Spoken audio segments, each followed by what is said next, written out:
Finalmente saiu ontem na Amazon os primeiros 3 episódios da segunda temporada de Os Anéis de Poder. Eu comecei esse canal por causa dessa série, porque eu tava muito na hype quando ela saiu para assistir mais coisas de Senhor dos Anéis. Então eu vou seguir falando episódio por episódio também da segunda temporada.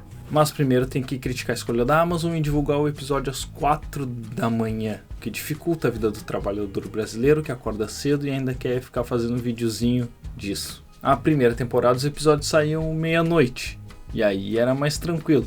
Atualizava, assistia, dormia, fazia o vídeo na manhã seguinte.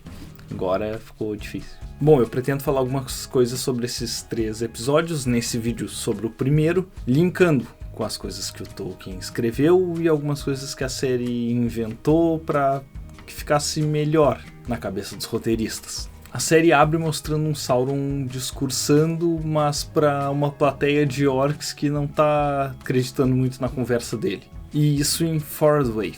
O que faz sentido, pois quando o Morgoth, mestre dele, dominava, era no norte. O Sauron é enganado e morto com a própria coroa pelo Adar, que na primeira temporada já tinha dito para Galadriel que matou o Sauron. Aí um sangue negro corre pelo chão e ele vira praticamente o Venom, inimigo do Homem-Aranha, um simbionte. Nos livros até é bem claro isso, que cada vez que ele é derrotado ele demora mais para se reerguer e conseguir assumir uma forma física. O que na série ele consegue após destruir um carroceiro, mas pelo menos o cavalo foge. E aí ele se encontra com alguns humanos fugindo de orcs, resolve ir pro mar com eles e a gente descobre como é que ele conseguiu aquela bolsinha.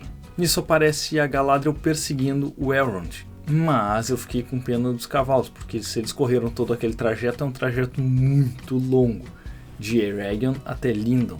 Só olhar no mapa da Terra-média, a quilometragem é grande. Pelo menos a Galadriel nessa segunda temporada tá menos jovem, inexperiente e orgulhosa do que na primeira.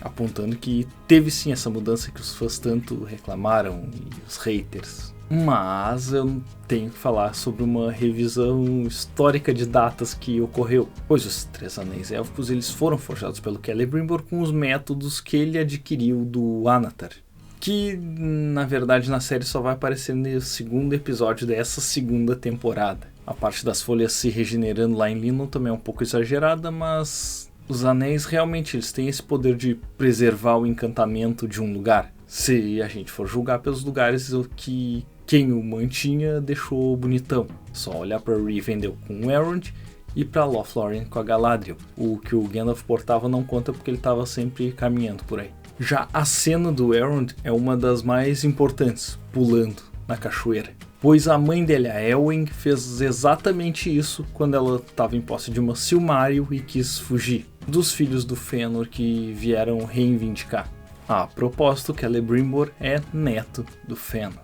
Daí o talento dele hereditário em forjar coisas bonitas que trazem problemas. Mas a Elwing sobreviveu graças a um Valar que ia conceder uma bênção e asas para que ela saísse voando, fosse até o navio do seu marido Elendil, que por sua vez tinha um navio que chegou até Valinor, e aí eles suplicaram pela ajuda dos Valar para derrotar um Morgoth que estava tocando terror em toda a Terra-média.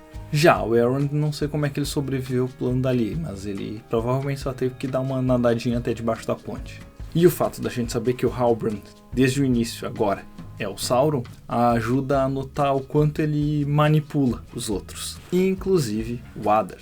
Corta pro o estranho e as hobbits. Depois de tentar criar fruta, mas descolar só uns insetos para comer, ele fala uma das melhores frases da série até agora, que aquilo que deixamos para trás pode ser o fardo mais pesado que carregamos, ou algo assim. Aparecem os Portos Cinzentos também, só que muito menos desenvolvidos do que a gente vai ver lá no final da trilogia de Senhor dos Anéis. E, finalmente, o Círdan, um elfo que é tão antigo, mas tão antigo que ele tem até barba. Ele é tão velho que ele é um dos elfos que estava no despertar desses seres na Terra-média. E jamais pisaria em Valinor até que o último navio saísse dos Portos Cinzentos.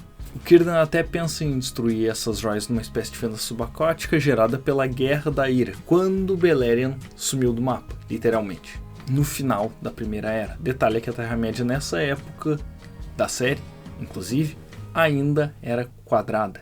Só nas próximas temporadas é que ela vai ficar redonda, para desespero dos Terra-média planistas. Bom, o Sauron ele é liberado pelo Adar para ir até os Elfos e mostrar onde é que está esse tal de feiticeiro, mas seguido por orcs, tal qual o Sauron havia feito com o Gollum. Quando torturou ele, liberou, mas mandou ficarem de olho nele, porque assim talvez ele revelasse a localização do seu precioso. Acho que isso resume bem algumas coisas que aconteceram já nesse primeiro episódio, e eu vou fazer sobre os outros dois que já saíram também, assim que eu tiver tempo. Até porque eu curti o fato das anãs aparecerem com umas barbinhas e a volta do Eminem. Aproveitando, eu vou deixar aqui nas sugestões 2 vídeos. Um sobre os 3 anéis élficos e o outro também bem antigo sobre o Círdan. Esses dois são lá dos primeiros vídeos do canal, então eu tava mais envergonhado ainda para falar do que hoje em dia. Obrigado por assistir, até mais.